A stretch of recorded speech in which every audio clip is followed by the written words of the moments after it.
Hello, and thank you for joining me. I am Krista Snow, coming to you from El Paso, Texas, right here on the border. 2 years ago, I decided to create a podcast of mini-series focused on outliers and the unique journeys we walk, because truly, we need each other.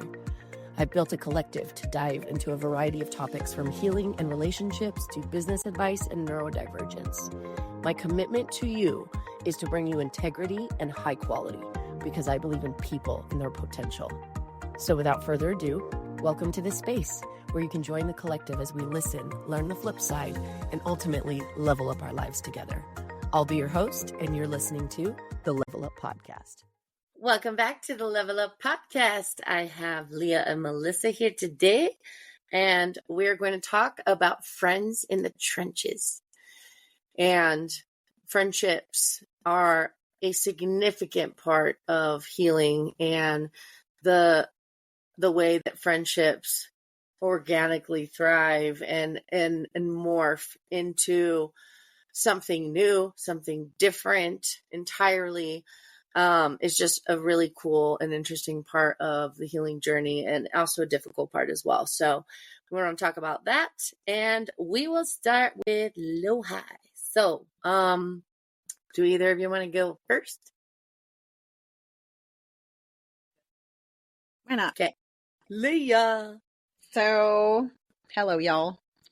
I'm going to say my low for today was a pretty obvious one. Attended a celebration of life for an incredible man that showed my husband and my children what 65 years of marriage to the same person can look like. They never spent a night alone. They never spent time alone. If he wasn't working, he was with her. She was with him every chance that she had. And it was like that for over 60 years. So that was pretty incredible to see these people come together to honor him. And then my high is that I get to be on here with you ladies, because I did not think I was going to be home for that today. I think that my low is similar, just in that we lost a family friend and someone I've known my whole life, who's gone to our church at Cross of Grace and is my best friend's grandma and my mom's really close friend. And so Evelyn is now in paradise, in heaven with her Savior.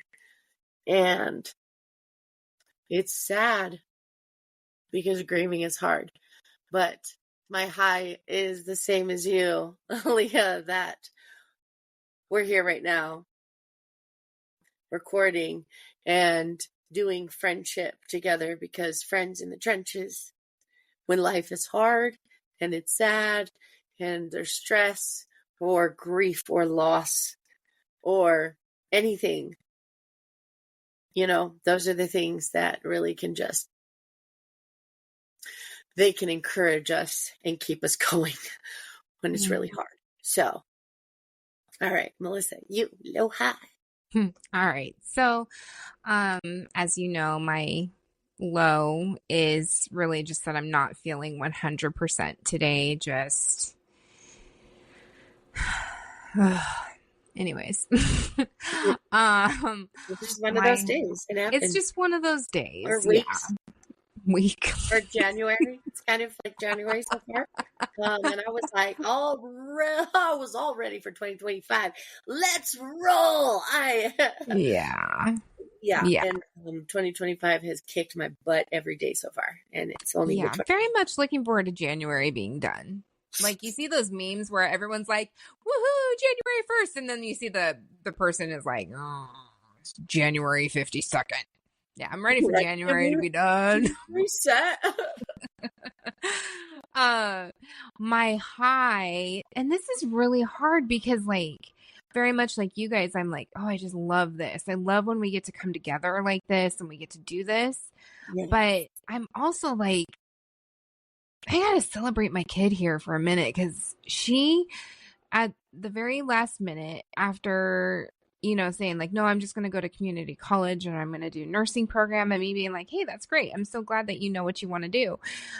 She decided she was going to apply to a bunch of colleges, and she did. And she's so far been accepted to 5. And I'm just like, this is huge. And I'm just so excited and so proud of her. And just like, I'm going to have a kid in college, you guys. Oh my gosh. Not Leah real. has kids in college. I do. Listen, I'm the old one of the group. Why do we? Listen, we're going to welcome Melissa to. I'm going to welcome Melissa to her 40s very shortly. 8 months. I don't know why I'm excited about it. Listen, girl, 40s. Everybody talks about 40s like it's this horrible thing that you want to avoid. But let me tell you, I don't understand why. I don't know, because age, you know. Yeah. But 40s, there's a reason it starts with an F. Yeah, my mom is It's like, not you're where going to you be think. foxy and 40. Well, I mean, yes, girl, but freedom. Freedom. Ooh, freedom and 40. Oh, yes, because I was still married in my 30s. And Freedom in your 40s, girl. Yeah, okay. Freedom from other people's opinions, freedom from societal constrictions, freedom from your own opinions about yourself for the last 40 years. Girl, you get to let all that go. I'm It's excited. amazing. That's going to be awesome. I was a part of this group called Girl Talk. There were 16,000 members of this group like a decade ago when it started. Dang. And it was really neat. It was the first time that I really saw community being built with women, strangers that became friends over the internet in this forum. And this one woman, she used this word all the time. And she would post pictures of herself, and her kids were at school, and she'd be like with her vacuum, and she loved the pinup look. So she'd have the whole 40s like dress and then the pinup hair, and her motto was be formidable. And so I remember that. And be formidable because you are fire is what I tell people now. All you have to do is leverage, everything that you have, because you already have it. And I love that your kid, oh my gosh, Melissa, I'm so excited for the college years. And like, yeah, I'm so excited for her. We had this foreign exchange student stay with us. And when I got the letter of acceptance to the university, I got the scholarship award as well. And I received the highest scholarship that UTEP offers. And so we had this foreign exchange student, Domby, staying with us. She was a few years younger. And so she was like 13. And she told my parents, she was like, Kristen, she got the letter, and then she opened it, and she pulled it out, and she read it, and then she ran screaming down the hall. So I was so excited to get into college, to start college, and then to have a scholarship, to be able to afford it, because I wouldn't have been able to go without, financial assistance. And so I'm really excited. I'm really excited for your daughter. Oh my gosh. Thank you. I am too. It's so exciting for her. Like, just a new, I don't know. I mean, I didn't go to college, and like this kid, I'm proud of her. And I just think partially what makes it so exciting is that this is something that was so terrifying to her. Like, she was convinced that there was no point in her applying because there wasn't, there's so much anxiety behind it and everything, which I totally get. But she did it, and she's just getting like acceptances left and right. And like, I feel like every time I get a text message from her, oh, I was accepted to this one. I was accepted to this one. I'm like, yes. Oh my gosh. That's awesome. So, yeah, it's fun. Congratulations to you too, Mama. Because you raised her. Like, that's thank you. Share in a lot of that, truly. Yeah. That's It's pretty cool. so exciting. It's a fun time of life. Yeah. So friends in the trenches, the points that we want to make as far as things that we've identified in our own lives and in our own growth and friendships with each other and with other people, as well as, you know, we don't even know each other super well, all three of us, none of us.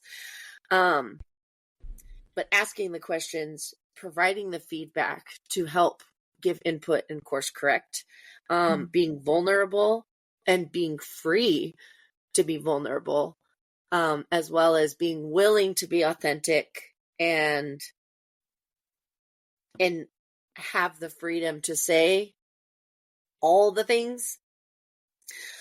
I think those are key characteristics of friendships that are necessary, at least, you know, in the friendships that I want to live my life surrounding myself by. People that accept you, people that love you, even if it's for a season. It can be a friendship that is deep and vulnerable and authentic and real, but only for a season.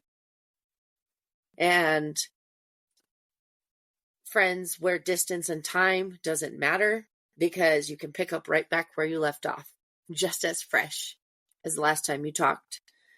I think those types of things really describe the friendships that I think are the ones that have changed my life. Friendships that can reach that level of authenticity where it doesn't always just feel good. Friendships and being friends makes you feel good and accepted. But if you really want to be accepted, you have to be real and you have to be honest about the ugly and the hard. And if you can't do that, you can start. And then you can have the friendships that I have now experienced that I didn't know were possible years ago. I didn't know it was possible to be completely transparent. I was before. I thought it was, at least.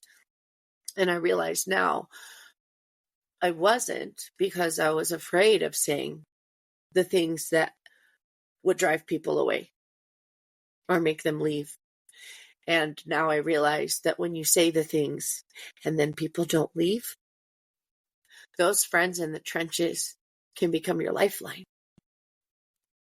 They can also help you not be the villain in your own story in moments that it matters. And when you're beating yourself down, you need friends that are not competing with you. You need friends that will tell you to give yourself grace. What are your all's thoughts? Okay. I have a dirty little secret. Ooh, this is getting more and more fun. So my dirty little secret is there's a TV show I absolutely love. Okay. So bad, you guys. I started watching the show like, oh gosh, I don't even know. Anyways, Jersey Shore. And now they've got the new one, Jersey Shore Family Reunion. This is a dirty little secret. Love it.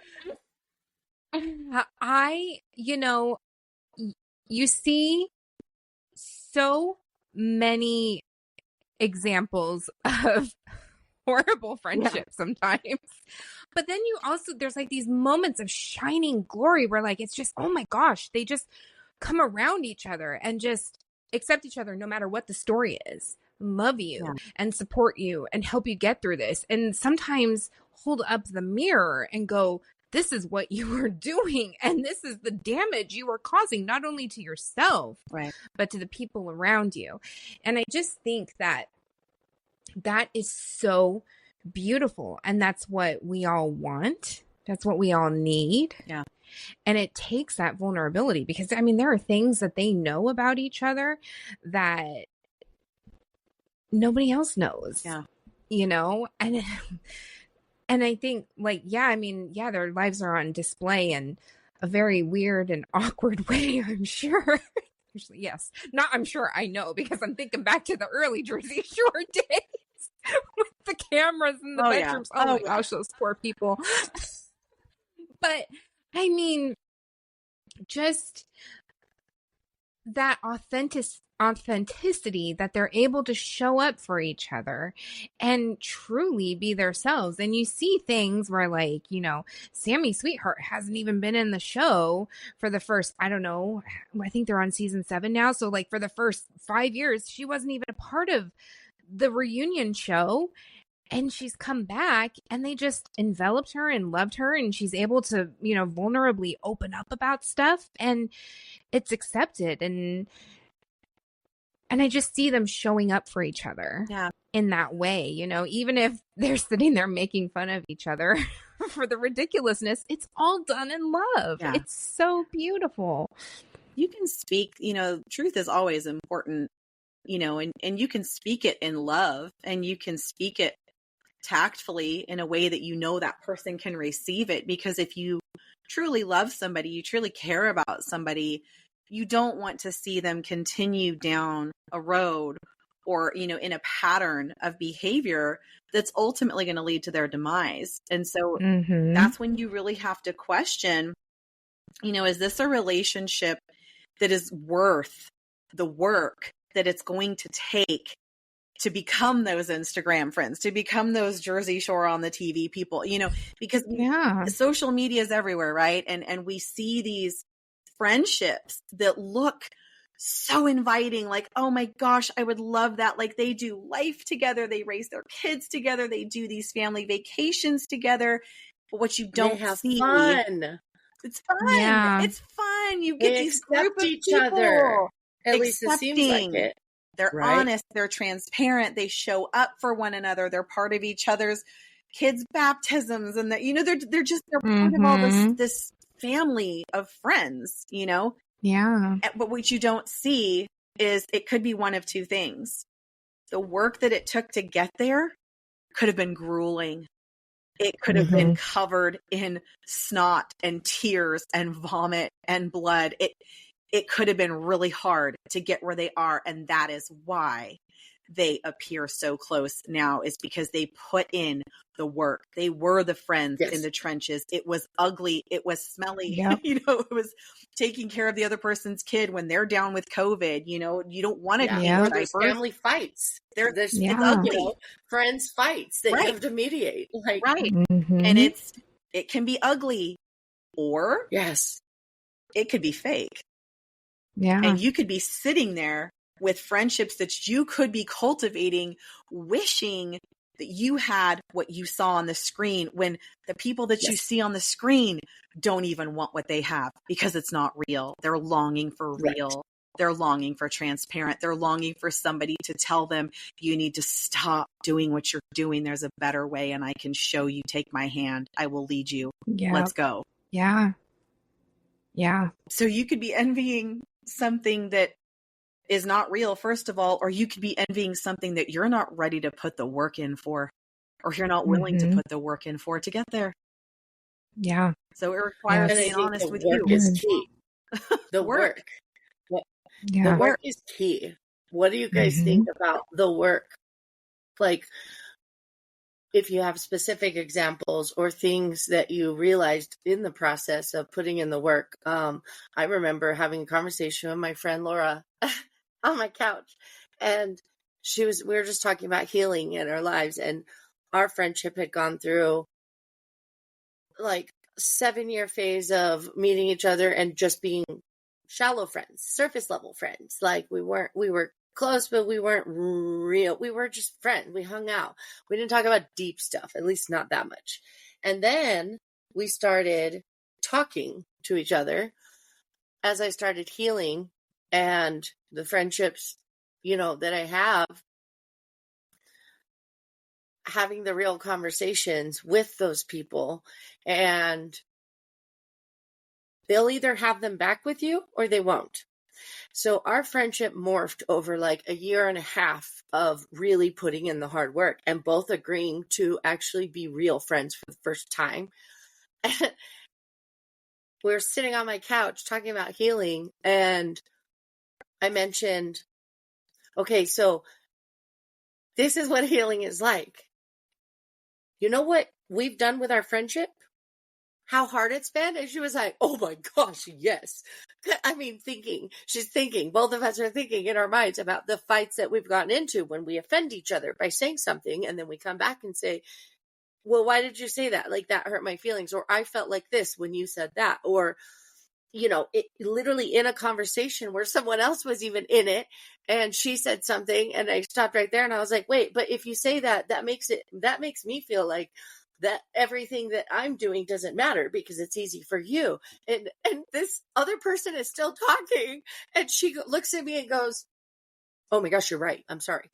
And it was just like this moment of like connection of like, okay, we are dealing with our friendship. We are, establishing these things as our individual friendship, even with someone else in the mix talking about a situation, we can still talk to each other on that level to help each other realize ways that we can grow our friendship, because we don't know what we don't know.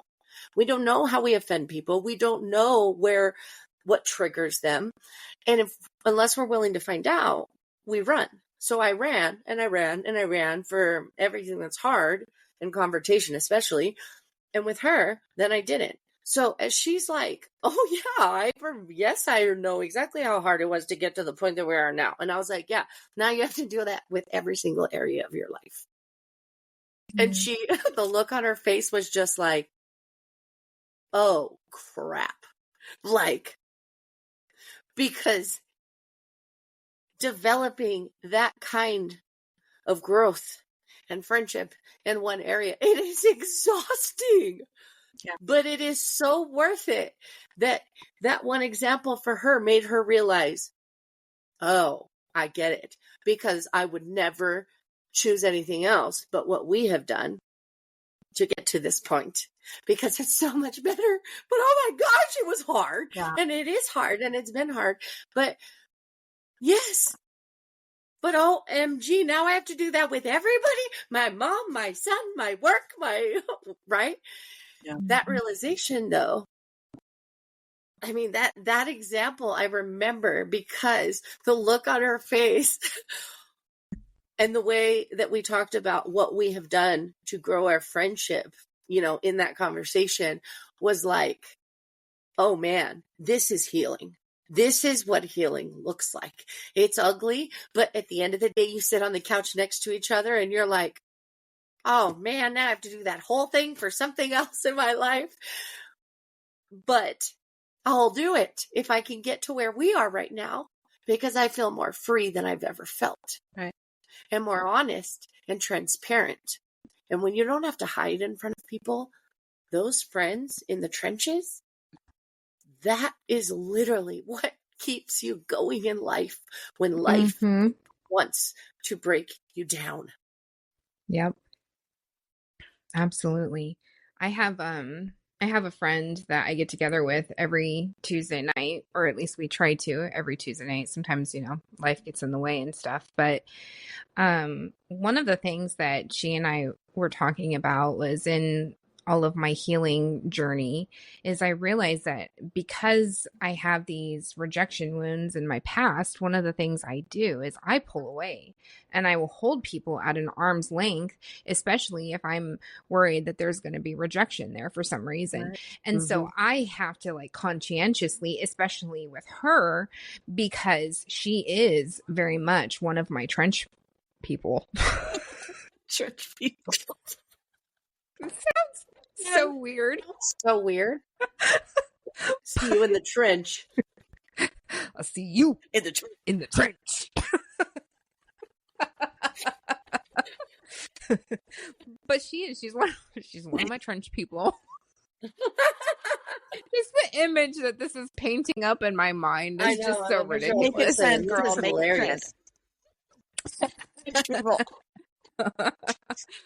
But for her to be one of my trench people, it means I have to do things like reach out sometimes and say, hey, I am having a really awful week. or, sometimes I even have to check in on her, because there's things that, she's going through too. And so and for me, it is a little bit of a conscientious effort. Like as time goes by, it gets easier. And it's like, oh my gosh, it's been 3 days and I haven't heard from so-and-so. And where you at, boo? And so, but it takes time and it takes effort.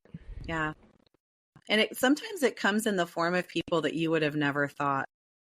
Mm-hmm. Like, I look at my closest friends and, those relationships where it can be a year, you haven't talked, you haven't checked in, and then you do, and you pick up right where you left off. You didn't know that those were going to be your people. And, like I had met a lady out here. I was dropping my daughter off at a friend's house and was not expecting to meet a new friend. I was on the heels of having a friendship go very south. Somebody that was my trench person, was my person. That relationship went very south. I wasn't looking for another friend. I always say this, but my dance card was full. I had dealt with enough rejection, enough betrayal, enough of all the stuff. I didn't want another friend. I just didn't. So here I am dropping my daughter off. I'm not just going to drop her off at some random person's house. So I went in to introduce myself and see if it was a place that I felt safe, with her, being with their daughters, and met one of my next closest friends. We stood there. I don't think I left that night. I think I went home to change clothes to come back for a dinner and a bonfire. And that's my girl, she'll call me sobbing and I'm like, all right, who do I need to go beat up now? Like, what happened? It's easy.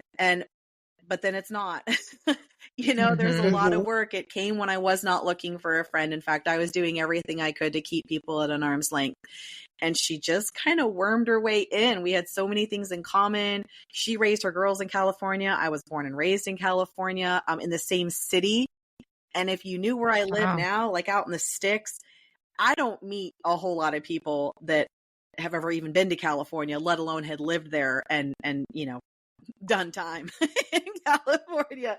So how did you meet originally? Like, how did it happen then? Because she attends our church, but I'd never met her before. Her daughters, she has twin daughters. They went to youth group with my kids. So I was just dropping her off and that's how we met. And now she's the one that pulls me out because I do isolate. And in between, well, you guys know, in between work and this and school, it's really hard to pin me down sometimes. And sometimes I'm just like lying in my bed with the covers over my head, just shutting everything out. So she's the one who pulls me out. Because sometimes you just want to be on the couch with a blanket and pillows. And yes, disassociation is a thing. It is. And it's necessary. I mean, it's necessary. It is. It's, I need it to recharge. But they can come in the funniest little forms. It can be your mail carrier. It can be the cashier that you see all the time at the grocery store. And you just strike something up. Or random strangers on the internet, because I've had that. You have it right now, girl. I know. And you too are that. And for all intents and purposes, Melissa and I are that because we've never met in person.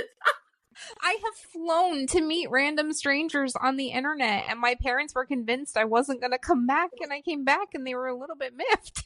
I married a stranger from the internet, I got to hear that story for sure. Yeah, I've never heard how you guys met. Yeah, the whole thing. Anyway, we'll go back to Melissa. That can be for our relationship series. Yes. Right? Level Up Podcast miniseries number 2 is over relationships. Yes. Sneak peek. It can happen. It can happen in the strangest of ways, but you got to ask yourself. And we were talking earlier during our 2-hour pre-episode. Pre-trench people. Pre-trench people. We needed to see each other and have a good chat. We needed to cry. We did. And laugh. No Judge Judy's. And all the things. Eat our snackies. So a lot of the time, people don't like to admit that friendships have their seasons. Yeah. And, everybody, when you're younger, you want to be part of the crowd and you want to always be part of the crowd. And, you don't realize that sometimes and many times, most times, friendships have a season. It's natural. People move away, people move back. Lives have changed. Life comes in seasons. Why wouldn't our relationships? Because we evolve and we change during our seasons. A season of tragedy can alter a human being so thoroughly that they're not the same person on the other side that they were at the beginning. So that's going to alter the friendships and the relationships and the circles that they're part of because of that process. So it's okay. It's okay if you're in a relationship that is everything to you and then it disappears. Yeah. You can still love that person. You cheer for them from the sidelines, but it doesn't mean that they need to have a place in your life currently because you're not the same people. You don't have the same expectations. You don't have the same things to bring to the table that you used to. And you discover that, okay, I'm going to lay this one down. It ran its course. It was helpful. I'm grateful for it. I can look back on it with joy.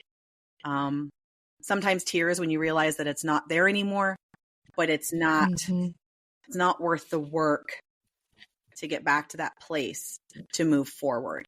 So you just peacefully, gratefully lay it down and you move on. Yeah. And that's okay. It doesn't nullify the relationship. It doesn't mean that it was fake. It doesn't mean that it didn't happen. It doesn't mean that it wasn't wonderful and that you didn't work hard for it. It just means that it's run its course. It has a natural course and that season is over. And that's okay. It's definitely okay. What do you think, Krista? I think, friends in the trenches, I think with my previous mindset, I just wanted friends, like lots of friends and to be accepted by people in general. And it was more about validation than the experience of actually having friends in the trenches. So I think it might be helpful to end with a piece of advice that we would give to anyone who isn't sure if they've experienced that kind of friendship and wants to know if they can build that. Because you don't start by building that with something outside what you have. You build it where you already have it and you grow it to become that type of thing. And if it's not possible, then it's not. But if you don't try, you'll never know. So if you guys have a piece of advice, maybe we can end this episode with that. I think my piece of advice would be start with one friend. Think of one friend that you would say you heard this and heard friends in the trench and you're like, that's my friend in the trench. That person, you have this special feeling about that you can open up to, and certain friends, you have different things that you open up to about, but in general, we have like an array of people that you can consider a friend in the trench. So are you able to open up fully with that person if you consider them your best friend? And if not, the one thing you can do is start. And by sharing your feelings and by sharing your experience, the ways that have impacted the reasons that you feel the way that you feel about certain things, if you are not afraid to talk about it, you give someone the chance to respond. And if they respond and align with continuing that growth, then you have your answer. And if they don't want to go deeper with you, then you have your answer. Right. But for me, I hadn't tried to go deeper until a few years ago. And I started with my family. And I'm still on that phase of fixing everything that I had dismissed and disregarded for years with my family and those relationships, and my aunts and my uncles and my cousins and my parents and my siblings, and my extended family. Like, I'm still working on that. And so I have friends in the trenches My friends in the trenches are my family. Yeah. And I have friends that are not my family as well, like you guys. But the way that I started was choosing one person to fix a relationship with. And that was my sister. I chose my sister because we were best friends, but I knew that I wasn't open and honest about my feelings with her because I had been jealous of her growing up because she was my big sister, 13 years older. Like, she was the cool one, and I was the kid, and I was shy and quiet. And so we were friends because when we became adults and we got close, but I didn't let her in, and I didn't communicate things until a few years ago. As I started healing, like 5 years ago, my relationships with my family, my sister's my best friend now. And it has taken a lot of work. But that has domino affected my relationships with others, as I chose one relationship, my sister, that I was already close to. I just knew that she may not feel loved by me. And I knew she loved me, but I didn't think she felt loved by me because we weren't close and I was distant, and I did not pursue the relationship by opening up. And that's the one thing I did. I just started opening up and talking about my feelings. And if you have someone like that, like my sister, my friend, she was already my best friend, but she was my friend at a level that stopped at the point that I was opening up. And then I let her in completely. And she came in and she stayed. And I knew she would. So I could have done all of that to begin with. But I was scared of rejection because it's embarrassing to say the things that are ugly and that you don't like about yourself or all of that, So one piece of advice I would give is just start with one person and try to make that friend better, stronger, and then see what happens. Because, oh my gosh, I didn't know how good it could be. Yeah. Until it became good at the level that sustains me in the most beautiful way.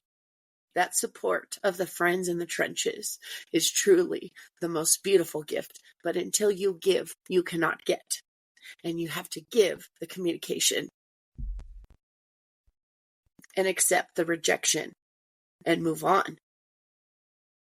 If you receive that when you try to open up.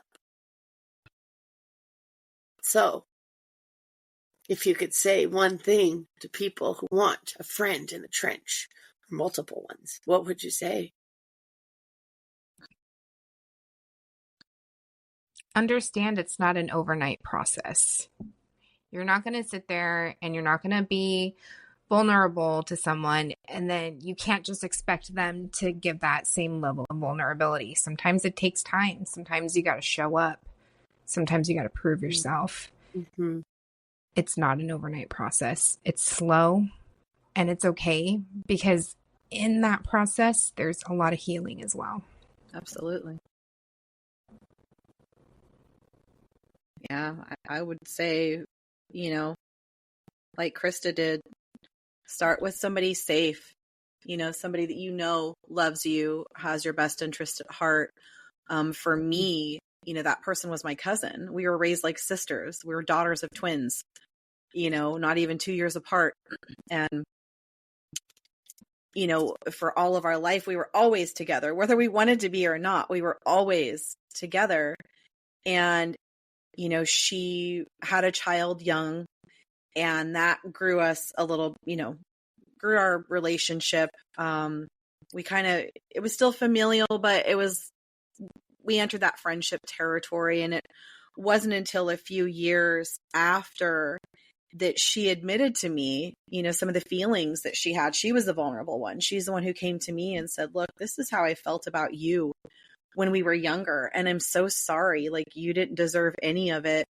But I felt like you had a better life, or you had these experiences that I didn't have. And I was jealous. I was so horribly jealous. And I took that out on you, and it broke my heart, first of all, that she felt that way, but it was so endearing because I had needed to hear that for so long, because she's who I wanted to be. I wanted to be her. She was the older, cooler cousin. I wanted to be just like her, and to know that all those years she wanted to be like me. It was like, wow, all that time wasted instead of sharing in one another's journey and in one another's congratulatory things. We were kind of in a misery loves company situation, and now I can tell her anything. I do tell her anything. And it was safe. It was safe for her to start that vulnerable conversation of, okay, I'm going to throw all this out there right at you. I'm really hoping that you don't take it and rub my nose in it. I'm really hoping that you take it and we can learn from it and we can grow from it. And I did. And it still is. I mean, she's one of the first people I want to share my good news, my bad news, my goofy news, my, oh my gosh, did you see with, like, so it's worth it. It's worth the work. But if you're really scared, start with somebody that you already have kind of a safe foundation with. That's not just going to leave you hanging. It might be awkward, but they're still going to be in your life. So. Yeah, I think starting with someone safe and knowing it is so worth it. Absolutely. Is exactly what we could end with, because it is so worth it, friends. Yeah. And you're worth it. Everyone listening is worth it, just like we're worth it. And if we know that, then we can just do life with other people together, holding hands, looking forward, not comparing, not judging, but filling the gaps for each other where we can't fill them ourselves. Yeah. That's the beauty of kingdom community, Mm-hmm. So, thanks for listening to Friends in the Trenches, and we'll see you next time. Bye. Bye. Thanks for listening to the Level Up Podcast, and the squad wants you to know that we're here to help. Feel free to email us at leveluppodcastsquad@gmail.com. If you have any questions or comments or feedback, we would love to hear from you. God bless, and we'll see you next time here on Level Up.